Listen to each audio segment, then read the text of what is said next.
Hi guys, I'm back again with another reaction video, and today we're reacting to the part 2 of Oversimplified History of Hitler. So before we do start, don't forget to subscribe if you haven't already. Click that bell button to get notified whenever I do upload a video. Anyways guys, let's check this out.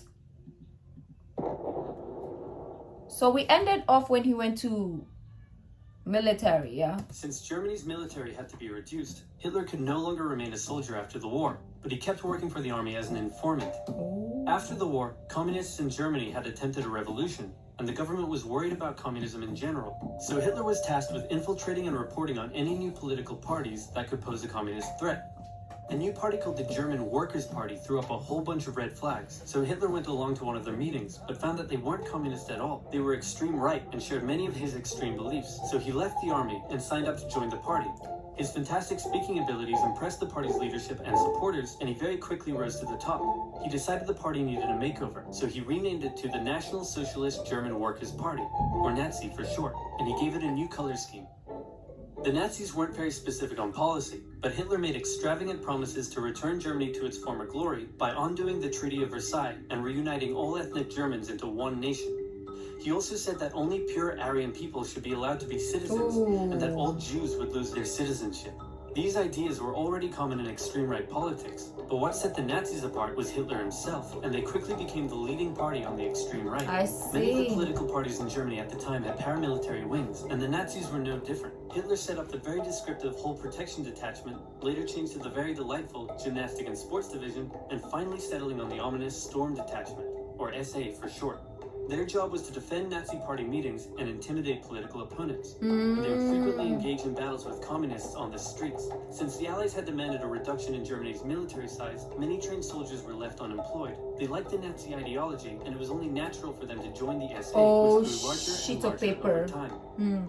The new democratic government that formed after World War I was pretty weak and ineffective. In order to pay reparations to the Allies, it started printing I know it's money. W, but The it's problem German. is that printing money doesn't actually give a country more money, it just makes money less valuable. So as the country printed more and more money, it became worth less and less, and the currency crashed. In 1919, $1 US was worth about 4 German marks. By December 1923, $1 was equal to 4.2 trillion marks. The price of bread rose to 200 billion marks. Banknotes became worthless. Unsurprisingly, Look at that! Like, just imagine going to the freaking shops marks. The price of bread and buying rose to bread, 200 right? billion marks. Banknotes became And then taking this huge amount of money.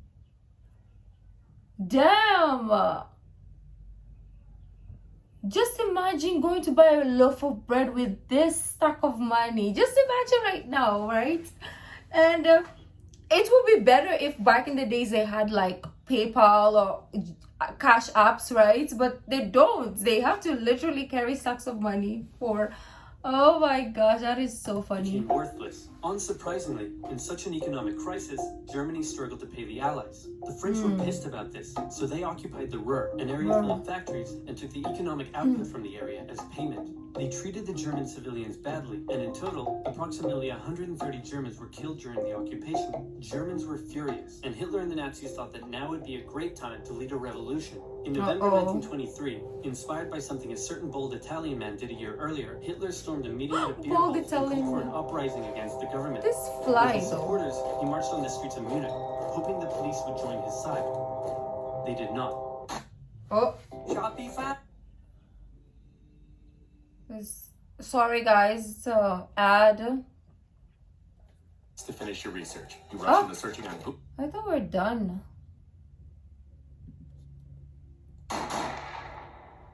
Hitler was put on trial for treason. He could have been sentenced to life, but the right-wing judges thought he was a pretty cool guy. Hitler knew the judges and knew that they would be lenient, so he took the opportunity to make impassioned speeches during the trial. Wow. And in the end, he was sentenced to just 5 years in prison, of which he only served 9 months. And when I say prison, it was more like a pleasant hotel stay where he had plenty of time to write a book. What The whole affair was covered by the media nationwide, and it made Hitler famous. Hitler and his extreme message were now known throughout Germany, but the everyday Germans still didn't care much for him. In the 1928 election, the Nazis only won about 2% of the vote. Many were still intimidated by all the violence and the shouting and how unpolitician-like he was. But a new economic crisis would change all of that. To help Germany pay its reparations, America agreed to give it loans. In October 1929, the Wall Street crash happened, and America wanted its money back. The economic strain this put on an already struggling Germany was severe. Unemployment skyrocketed, poverty was widespread, and Germans were sick of it. It was clear that the newly formed democracy wasn't working. In the face of crisis, Germans began moving to the political extremes. If you were German and wanted change, your choices now were either the communists or the Nazis. Okay. Hitler claimed that he was the only one who could return Germany to its former glory. The Nazi Party used propaganda to make Hitler seem like a great and powerful man, and they gave the German people a scapegoat to blame for all their suffering. The promise of a single strong dictator was a breath of fresh air for Germans after years of failing democracy. Some bought into his extreme ideology. Some didn't agree with the racism, but were willing to vote for him anyway. Many didn't know much about politics at all, but just got caught up in the hype. Election after election, the Nazis became more and more popular, until in 1932, they became the biggest party in the German parliament. Hitler came to truly believe that he was some sort of great, destined savior of Germany. He turned megalomaniac. He decided to run for president, and did surprisingly well, but still lost to the extremely popular World War I general, Paul von Hindenburg.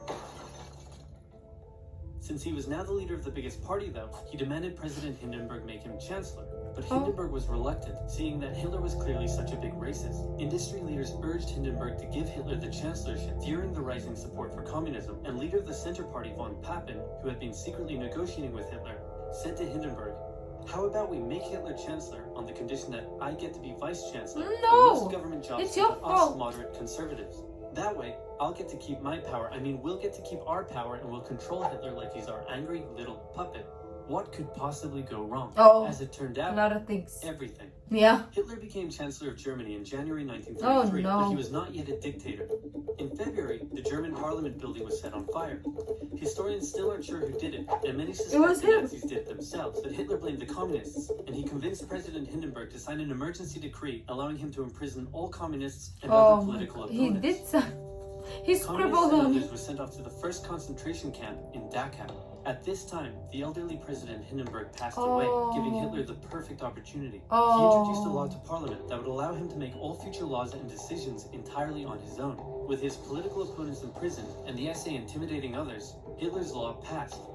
Just 2 months after becoming Chancellor, Hitler was now a dictator. He still had one problem. The leader of the SA wanted the SA to take over the job of the regular German army, and the German army didn't like that idea. Hitler needed to maintain the support of his professionally trained German army, more so than his rough and rowdy SA. So one night in June 1934, he had Röhm and many other of his own SA officers rounded up and murdered. While he was at it, he took the opportunity to brutally settle some personal scores as well. Politicians who had disagreed with him in the past. Oh my god, this guy is so bitter and revengeful and thought he was someone else. disgusting. In some cases, even their families were murdered. In total, up to 200 people were killed in what became known as the Night of the Long Knives. The army, now satisfied that they wouldn't be replaced, pledged total allegiance to their new Führer, and Hitler's control was now absolute.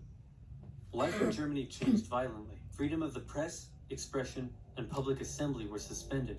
Jews were initially branded and their businesses boycotted. And eventually, Hitler would go on to have 6 million Jewish men, women, and children killed in concentration camps. Hundreds of thousands of people were forced into sterilization for physical and mental imperfections. The Hitler Youth became a way to brainwash the young. Boys were trained to fight and returned home from camp violent. How do people think like this? Aryan children, and they would sometimes return from camp pregnant. When their parents were understandably horrified, their children would threaten to turn them over to the Gestapo for standing in the way of Germany's greatness. The standard greeting changed, and you could be sent to a concentration camp for not using it. This way, it seemed like everyone was a Nazi supporter. If you dared oppose Hitler or speak out against him in any way, you also would be sent to a concentration camp. German nationalism captivated the young Adolf. Extreme ideology and anti-Semitism festered in him as a young man living a hard life on the streets. Germany's defeat in the First World War filled him with hatred and a thirst for vengeance.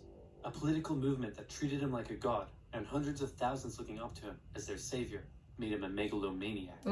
And soon, his aggressive foreign policies would drag the world into a second... Did you guys see the meme? It's not really a meme. It's like a video of this girl having a live... she's doing a live video, whatever. And somebody put in the comments, what do you think of Hitler? And then she said, Oh, I don't know who he is, but I think he's a rapper. And that is a nice rapper's name or something of that nature. I'm like, oh my gosh, what rock has she been living in? I don't know, like what people go to school, like literally. Global conflict, otherwise known as. We saw that coming, didn't we? Which we're gonna check. Did we check out World War II? Did we? I don't remember, but I think we might have. If not, I will check out World War II next. But I do believe probably we did check it out on this channel. But anyways, that was a very intriguing history, because when I say we, I mean me. I don't necessarily know much about the background. I didn't think to go deeper. I just learned from school and from history, but I never really went deep into like the family history and so on and so forth. So this was very interesting for us to gain a little bit more perspective of where it all went wrong, or how it all went wrong as well. Yeah, like this is one of the craziest part of our history, and I don't know what to say. I'm just kind of like speechless at the same time, watching my words, because I don't want to say the wrong things, because maybe the way that I will say something will be offensive in a certain way. So I'd rather, just not. I don't know. Let me know in the comments what you guys thought about the whole history of, yes, the guy. But anyways, if you like this video, don't forget to give this video a thumbs up, subscribe if you haven't already. I'll see you in the next video. Bye.